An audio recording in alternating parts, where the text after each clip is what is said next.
दोस्तों, बेताल पचीसी 25 कथाओं से युक्त एक ग्रंथ है। इसके रचयिता बेताल भट्ट बताए जाते हैं। आपने राजा विक्रम और बेताल का नाम जरूर सुना होगा। यदि आपने नहीं सुना तो संक्षेप में जान लीजिए। राजा विक्रम उज्जैन देश के राजा थे। वे एक योगी के कहने पर बेताल को मसान में स्थित पीपल के पेड़ से उतारकर योगी के पास लाने के लिए जाते हैं। लेकिन बेताल भी कम चालाक नहीं था। वो बार बार राजा के बंधन से छूट वापस पेड़ पर जा लटकता था। चले आइए सुनते हैं कि बेताल 25 की सहारे कहानियां। बहुत पुरानी बात है। धरा नगरी में गंधर्वसेन नाम का एक राजा राज करते थे। उसके 4 रानियां थी। उनके 6 लड़के थे जो सबके सब बड़े ही चतुर और बलवान थे। स्वयं से एक दिन राजा की मृत्यु हो गई और उनकी जगह उनका बड़ा बेटा शंख गद्दी पर बैठा। उसने कुछ दिन राज किया, लेकिन छोटे भाई विक्रम ने उसे मार डाला और स्वयं राजा बन बैठा। उसका राज्य दिनों दिन बढ़ता गया और वो सारे जम्बूद्वीप का राजा बन बैठा। एक दिन उसके मन में आया कि उसे घूमकर सैर करनी चाहिए और जिन देशों के नाम उसने सुने हैं उन्हें देखना चाहिए। सो वो गद्दी अपने छोटे भाई भर्तृहरि को सौंपकर योगी बनकर राज्य से निकल पड़ा। उस नगर में एक ब्राह्मण तपस्या करता था। एक दिन देवता ने प्रसन्न होकर उसे एक फल दिया और कहा कि इसे जो भी देख खाएगा वो अमर हो जाएगा। ब्राह्मण ने वो फल लाकर अपनी पत्नी को दिया और देवता की बात भी बता दी। ब्राह्मणी बोली, हम अमर होकर क्या करेंगे? हमेशा भीख मांगते रहेंगे। इससे तो मरना ही अच्छा है। तुम इस फल को ले जाकर राजा को दे आओ और बदले में कुछ धन ले आओ। ये सुनकर ब्राह्मण फल लेकर राजा भर्तृहरि के पास गया और सारा हाल कह सुनाया। भर्तृहरि ने फल ले लिया और ब्राह्मण को 1 लाख रुपए देकर विदा कर दिया। भर्तृहरि अपनी एक रानी को बहुत चाहता था। उसने महल में जाकर वो फल उसी को दे दिया।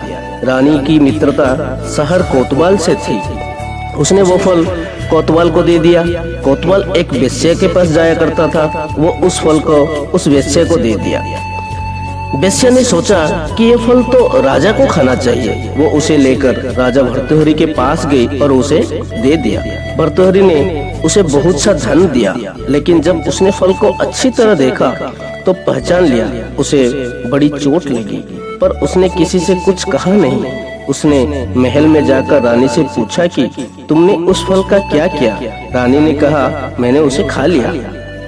तब राजा ने वो फल निकाल कर दिखा दिया। रानी घबरा गई और उसने सारी बात सच सच कह दी। भर्तृहरि ने पता लगाया तो उसे पूरी बात ठीक ठीक मालूम हो गई। वो बहुत दुखी हुआ। उसने सोचा, ये दुनिया माया जाल है, इसमें अपना कोई नहीं। वो फल लेकर बाहर आया और उसे धुलवा कर स्वयं खा लिया। फिर राजपाट छोड़ योगी का भेष बना जंगल में तपस्या करने चला गया। भर्तृहरि के जंगल में चले जाने से विक्रम की गद्दी सुनी हो गई। जब राजा इंद्र को यह समाचार मिला तो उन्होंने एक देव को धरा नगरी की रखवाली के लिए भेज दिया। वो रात दिन वहीं रहने लगा। भर्तृहरि के राजपाट छोड़कर वन में चले जाने की बात विक्रम को मालूम हुई तो वो लौटकर अपने देश आया। आधी रात का समय था। जब वह नगर में घुसने लगा तो देव ने उसे रोका। राजा ने कहा, मैं विक्रम हूँ, यह मेरा राज है। तुम रोकने वाले कौन होते हो? देव बोला, मुझे राजा इंद्र ने इस नगर की चौकसी के लिए भेजा है। तुम सच्चे राजा विक्रम हो तो आओ, पहले मुझसे लड़ो। दोनों में लड़ाई हुई। राजा ने जरा सी देर में देव को पछाड़ दिया। तब देव बोला, हे राजन, तुमने मुझे हरा दिया, मैं तुम्हें जीवन दान देता हूँ। इसके बाद देव ने कहा, राजन, एक नगर और एक नक्षत्र में तुम 3 आदमी पैदा हुए थे। तुमने राजा के घर में जन्म लिया, दूसरे ने तेली के और तीसरे ने कुम्हार के। तुम यहाँ का राज करते हो। तेली पाताल का राज करता था। कुम्हार ने योग साध कर तेली को मारकर शमशान में पिशाच बना सिरस के पेड़ से लटका दिया है। अब वो तुम्हें मारने की फिराक में है। उससे सावधान रहना। इतना कहकर देव चला गया और राजा महल में आ गया। राजा को वापस आया देख सबको बड़ी खुशी हुई। नगर में आनंद मनाया गया। राजा फिर राज करने लगा। एक दिन की बात है, एक योगी राजा के पास दरबार में आया और उसे एक फल देकर चला गया। राजा को आशंका हुई कि देव ने जिस आदमी को बताया था कहीं ये वही तो नहीं है। ये सोच उसने फल नहीं खाया, भंडारी को दे दिया। योगी आता और राजा को एक फल दे जाता। स्वयं से एक दिन राजा अपना अस्तबल देखने गया था। योगी वहीं पहुंचा और फल राजा के हाथ में दे दिया।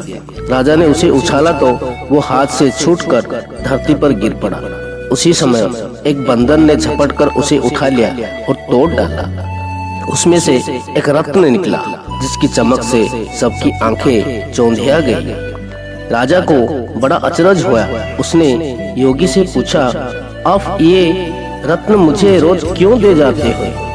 योगी ने जवाब दिया, महाराज, राजा, गुरु, ज्योतिषी, वैद्य और बेटी, इनके घर कभी खाली हाथ नहीं जाना चाहिए। राजा ने भंडारी को बुलाकर पीछे के सब फल मंगवाए। तुड़वाने पर सब में से एक एक रत्न निकला। इतने रत्न देखकर राजा को बड़ा हर्ष हुआ। उसने जोहरी को बुलवाकर उनका मूल्य पूछा। जोहरी बोला, महाराज, ये रत्न इतने कीमती है कि इनका मोल करोड़ों रुपयों में भी नहीं आंका जा सकता। एक एक रत्न एक एक राज्य के बराबर है। ये सुनकर राजा उसे अकेले में ले गया। वहां जाकर योगी ने कहा, महाराज, बात यह है कि गोदावरी नदी के किनारे मसान में मैं एक मंत्र सिद्ध कर रहा हूँ। उसके सिद्ध हो जाने पर मेरा मनोरथ पूरा हो जाएगा। तुम एक रात मेरे पास रहोगे तो मंत्र सिद्ध हो जाएगा। एक दिन रात को हथियार बांधकर तुम अकेले मेरे पास आ जाना। राजा ने कहा, अच्छी बात है। इसके उपरांत योगी दिन और समय बताकर अपने मठ में चला गया। वो दिन आने पर राजा अकेला वहां पहुंचा। योगी ने उसे अपने पास बिठा लिया। थोड़ी देर बैठकर राजा ने पूछा, महाराज, मेरे लिए क्या आज्ञा है? योगी ने कहा, राजन, यहाँ से दक्षिण दिशा में 2 कोस की दूरी पर मसान में एक सीरस के पेड़ पर एक मुर्दा लटका है। उसे मेरे पास ले आओ। तब तक मैं यहाँ पूजा करता हूँ। ये सुनकर राजा वहाँ से चल दिया। बड़ी भयंकर रात थी। चारों ओर अंधेरा फैला था। पानी बरस रहा था। भूत प्रेत शोर मचा रहे थे। सांप आ आकर पैरों में लिपटते थे। लेकिन राजा हिम्मत से आगे बढ़ता गया। जब वह मसान में पहुंचा तो देखता क्या है कि शेर दहाड़ रहे हैं, हाथी चिंगाड़ रहे हैं, भूत प्रेत आदमियों को मार रहे हैं। राजा बेधड़क चलता गया और सिरस के पेड़ के पास पहुंच गया। पेड़ जड़ से फुनगी तक आग से दहक रहा था। राजा ने सोचा, हो ना हो ये वही योगी है जिसकी बात देव ने बताई थी। पेड़ पर रस्सी से बंधा मुर्दा लटक रहा था। राजा पेड़ पर चढ़ गया और तलवार से रस्सी काट दी। मुर्दा नीचे गिर पड़ा और दहाड़ मार मार कर रोने लगा। राजा ने नीचे आकर पूछा, तू कौन है? राजा का इतना कहना था कि वो मुर्दा खिलखिलाकर हंस पड़ा। राजा को बड़ा अचरज हुआ। तभी वो मुर्दा फिर पेड़ पर जा लटका। राजा फिर चढ़कर ऊपर गया और रस्सी काट मुर्दे को बगल में दबा नीचे आया। बोला, बता तू कौन है? मुर्दा चुप रहा। तब राजा ने उसे एक चादर में बांधा और योगी के पास ले चला। रास्ते में मुर्दा बोला, मैं बेताल हूँ, तू कौन है और मुझे कहाँ ले जा रहा है? राजा ने कहा, मेरा नाम विक्रम है, मैं धरा नगरी का राजा हूँ, मैं तुझे योगी के पास ले जा रहा हूँ। बेताल बोला, मैं एक शर्त पर चलूंगा, अगर तू रास्ते में बोलेगा तो मैं लौटकर पेड़ पर जा लटकूंगा। राजा ने उसकी बात मान ली। फिर बेताल बोला, पंडित, चतुर और ज्ञानी, इनके दिन अच्छी अच्छी बातों में बीतते हैं, जबकि मूर्खों के दिन कला और नींद में। अच्छा होगा कि हमारी राह भली बातों की चर्चा में बीत जाए। मैं तुझे एक कहानी सुनाता हूँ, ले सुन। दोस्तों, अगर आपको बेताल 25 की सारे कहानियाँ सुननी है तो मेरे वीडियो को लाइक और चैनल को सब्सक्राइब जरूर करें ताकि मैं सारी कहानियाँ अपलोड कर सकूं और आपको सुना सकूं।